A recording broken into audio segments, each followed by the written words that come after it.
Okay, guys, kita pergi kepada stesen jana kuasa biojisim. So, dia adalah satu kaedah memproses bahan buangan sisa pepejal.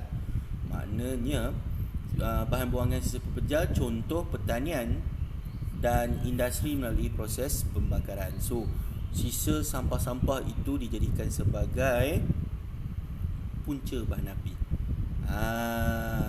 Okay. Okay, kita pergi kepada poin yang kedua. Tadi saya dah sebenarnya saya cerita poin yang pertama. Poin yang kedua, selain daripada abu sampah yang telah dibakar di kita semula untuk dijadikan pelbagai produk pengguna seperti teknologi biojisim, ini juga dapat menyediakan tenaga elektrik. Kita pasal abu sampah ni kita akan cerita pada bab tingkatan 5, iaitu bab yang terakhir. Bab yang ketiga itu rawatan sisa pepejal. Nanti korang akan belajar. Best benda tu. Okay, next kita pergi kepada biojisim.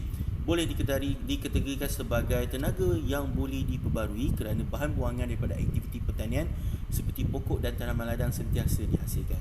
Tak payah pertanian dan ladang, sampah yang korang hasilkan tu sehari-hari ada, 24 hours ada. So kita gunakan sampah-sampah itu sebagai punca bahan api ataupun bahan api untuk membakar dandang. Cerita balik macam tenaga yang sebelum ni.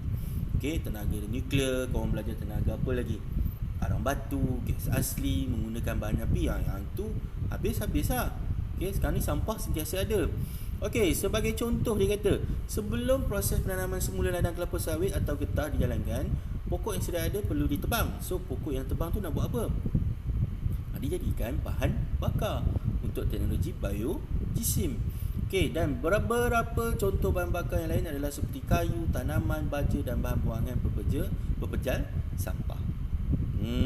Kita akan belajar tentang macam-macam perkara. Nak jadikan abu tu pun bukan setakat tenaga biojisim je, kita ada satu teknologi iaitu incinerator. Okey, daripada gambar rajah yang kita tengok kat depan ni, rasa-rasa faham tak? Seperti yang tenaga yang tak boleh diperbarui, sesi jana kuasa. Kita ada 3 jenis sesi jana kuasa yang kita belajar, kan? Lebih kurang sama, kan? Sebab apa? Dandang ini akan dipanaskan, wap air, okey, bertekanan tinggi. Cuba tengok ni, okey, dandang. Okey, kat sini ada api. Api ni dibakar daripada apa? Sampah pertanian. Okey, apabila air mencapai suhu tinggi, steam bertekanan tinggi akan lalu kot sini, dia akan memutarkan turbin steam. Aci turbin tu akan memotong flux magnet dalam penjana menghasilkan tenaga elektrik. Okey, steam yang bertekanan tinggi tu akan pergi kepada pemeluapan. Apa fungsi pemeluapan ni?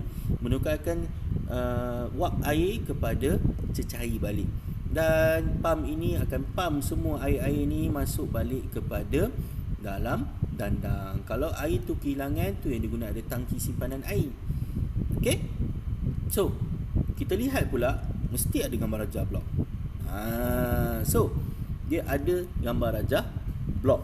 So gambar rajah blok ni kalau tengok, first dia mesti ada tenaga haba. Mana datang tenaga haba itu? Datang daripada pembakaran dandang bagi memanaskan air. Kemudian kita ada tenaga kinetik. Air bertukar kepada steam bertekanan tinggi dan halaju tinggi. Kemudian kita ada tenaga mekanik. Aliran steam bertekanan tinggi akan memutarkan turbin. Cerita yang sama saja. Tenaga elektrik, penjana menghasilkan tenaga elektrik. So daripada tenaga haba dia jadi tenaga kinetik. Daripada tenaga kinetik dia jadi tenaga mekanik. Daripada tenaga mekanik, tenaga elektrik. Ingat, mekanik ni dia akan memutarkan aci turbin. Okey, dan turbin aci penjana tu pula, aci turbin pula dah. Aci penjana tu akan memotong flux magnet. So kita pergi kepada kaedah penghasilan. Cerita yang sama-sama saja. Okey, adalah sama dengan sistem jana kuasa terma yang menggunakan turbin steam. Okey, kemudian nombor 2, bahan buangan sisa pepejal pertanian melalui proses pembakaran pada dandang untuk menghasilkan steam tenaga tinggi. Hal ini menyebabkan perubahan bentuk tenaga haba kepada tenaga kinetik. Mana datang tenaga kinetik tu adalah daripada air yang bertukar jadi steam. Okey, kemudian turbin steam berputar pada tekanan tinggi yang dikenakan atas turbin. So sistem turbin ini akan disambungkan pada penjana dan menukarkan tenaga mekanik kepada tenaga elektrik untuk menghasilkan tenaga elektrik melalui aruhan kemagnetan. Okey. So apa bahan-bahan buangan untuk untuk sumber biodiesel ni? Satu, sisa perhutanan, sisa industri, sisa haiwan, tai ke mungkin, okey, tulang haiwan boleh dibakar, okey, macam-macam lagi boleh dibakar, sisa bahan pepejar, sampah sarap, kumbahan, sebab kumbahan ni dia mengeluarkan gas tu adalah gas metana. Okey, bila gas metana ni macam gas metana ni adalah macam tong gas kat rumah tu. Okey, kemudian kita ada sisa pertanian. Okey, so saya rasa kita habis pada sistem biodiesel. So next insyaAllah kita akan jumpa lagi. Bye. Assalamualaikum.